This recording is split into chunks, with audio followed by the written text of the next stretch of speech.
Yes, I have experience in journalism. Oo, na-experience ko na yun. Yes. Oo, lalo na sa editorial picture sa column writing. Common yan sa opinion writer. Kasi di ba pag opinion, talaga express your side. Yes, nung na-experience ko yan nung nag-work kami sa school publication when I was in high school. Magsulat ka lang ng magsulat. Huwag mo hayaang pigilan ka ng limitations ng code. Magsulat ka na ng magsulat as long as yung sinusulat mo ay nakakapag-benefit. Yan. Sulat ka lang na magsulat. Huwag kang matakot kung anong gusto mong mag-isulat. Go lang kung anong gusto mo.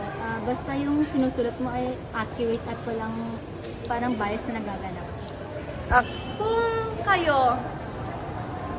Kung nalilimitan kayo dito sa university or hindi lang dito sa iba pang school, pwede natin yung minsan kasi hindi pwedeng talagang lang tayo kasi hindi naman talaga tayo maapektuhan sa mga pinagsusulat natin yung school talaga kasi yung naaapektuhan.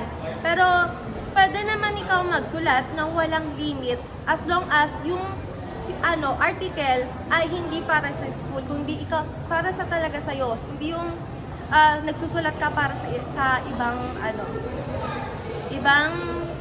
para sa ibang company, parang kasi So yung message ko for them is to continue writing despite sa mga naghihinder sa inyo or sa mga nagsasabi na hindi maganda ang way ng paglalahad nyo ng katotohanan. So continue to write and continue to always parang panigan ang katotohanan. Let no one stop you from being heard.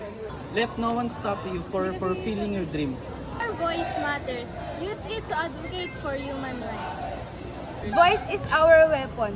So let's say what we have to say. Don't let